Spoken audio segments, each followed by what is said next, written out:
supposed to have confidence when you're sitting up here telling the Senate yesterday that it will take you 14 years before you can get the FBI fully staffed to do their jobs? You're also now redirecting resources so that they can go and play ICE agents on the streets. You're getting rid of your most qualified people, and even when it came down to somebody that you consider to be a friend, you were posted up having some fancy dinner to the extent that you posted not only once, erroneously, you posted twice. Jasmine, Crockett, and Kash Patel clash in a heated moment that is getting attention fast. Was this about qualifications, politics, or something deeper about trust in law enforcement?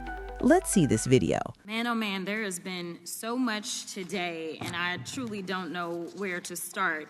So I'm just going to make sure that we start off with a few facts. So a couple of facts that we need to make clear for everyone is that, number one, Director Christopher Wray, when he was appointed to be the head of the FBI, was appointed by Donald Trump. Now, I will agree that I definitely take issue with a number of decisions that Donald Trump makes, especially when it comes to the people that he decides to appoint to very important positions, including this one, because I did have to make sure that I wasn't going crazy. But when I say that you are the least qualified FBI director in the history of the FBI, that is real, because you are the only one that never even served with the FBI prior to joining, yet we are supposed to believe that you are the greatest thing since sliced bread. I didn't ask you a question. Now, what I want to go through is to talk about why you are a failure and why, honestly, we just need to tell you bye-bye. I know that you got a little upset and you put on your show for your boss because it seems like you're trying to save your job when it came to talking to Senator Booker yesterday. But let's go through some of your failures. So before you were even confirmed, and I think one of my colleague from Georgia, pointed out that you are already targeting career officials so that you could direct illegal firings. Mind you, these cases that you were so upset about, which are the ones tied to Trump, the cases came through his handpicked FBI director. And frankly, when people sit around and say things like, oh, you know, we're happy because now we feel safe. I don't know who feels safe in this country except for the white supremacists, because I specifically as a black woman definitely don't feel safe. And frankly, my colleagues have been real nice to you today, and I applaud them, but I don't have the same demeanor because I know that multiple colleagues on this side of the aisle have faced death threats. In fact, somebody tried to kill one of my colleagues. And frankly, I don't know if this FBI or under your leadership, if those people would have been caught. I don't have any confidence in you. And if we start talking about the reasons that I lack confidence, we could start with you not just wanting to acknowledge some simple facts. Simple facts like the vast majority of the threats are coming from right-wing extremism. And I know my colleagues have tried to stress this, but I decided that I would maybe do it in a different way. Number one, I have a couple of UCs. Kim Buck, one of multiple Republicans receiving death threats for voting against Jim Jordan as House Speaker. Without objection.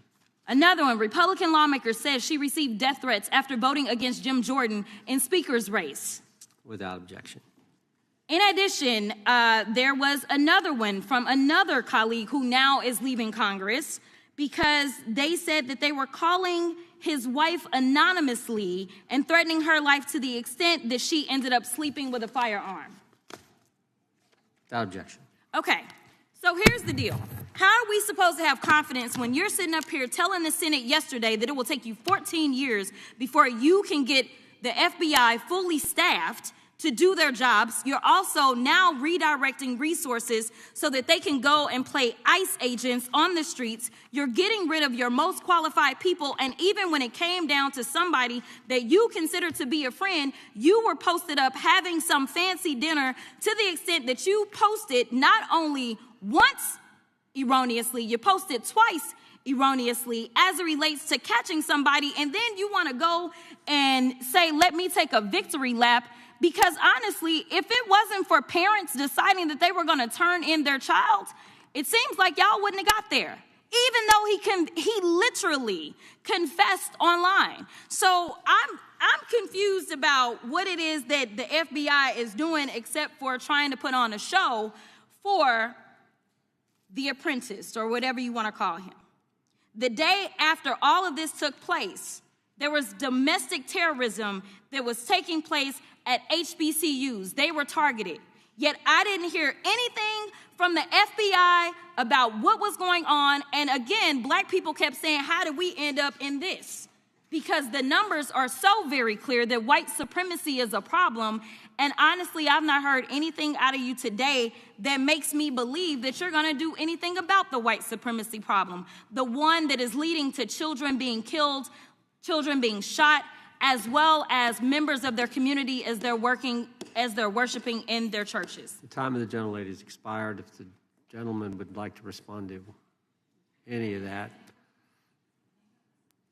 Well, I mean, I'll respond. Kash Patel, as I said when I introduced him, public defender, former prosecutor, top staffer on the House Intelligence Committee, Deputy Director of National Intelligence with the National Security Council, Chief of Staff at the Department of Defense, and FBI Director. I think that's a pretty good resume for the guy who's now running the top law enforcement agency in our country, and we've seen all the stats that he's given to the committee on how much better they're doing at getting the bad guys than the previous guy was doing.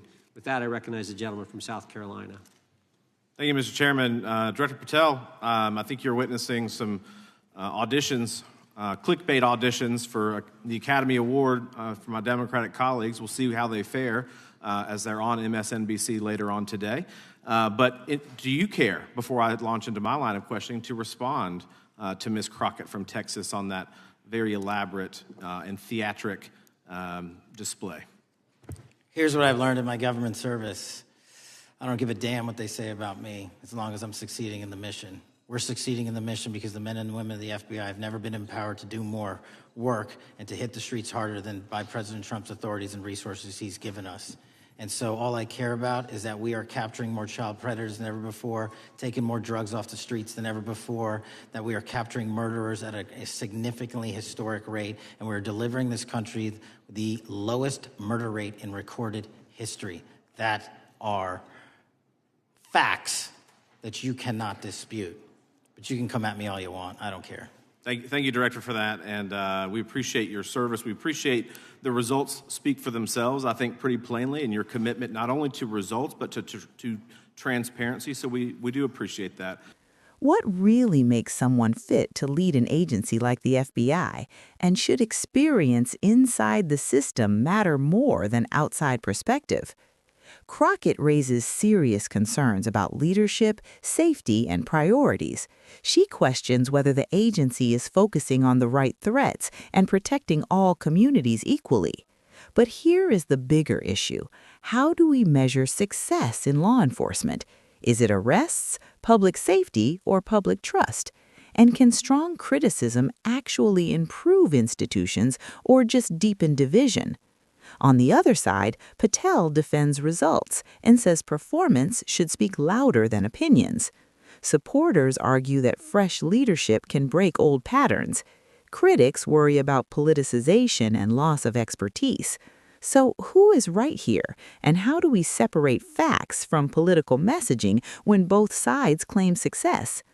This moment shows how divided the conversation around security has become. It also reminds us to ask better questions and look beyond headlines. What kind of leadership do you trust with national security? Share your thoughts, and don't forget to like and subscribe for more clear and honest breakdowns.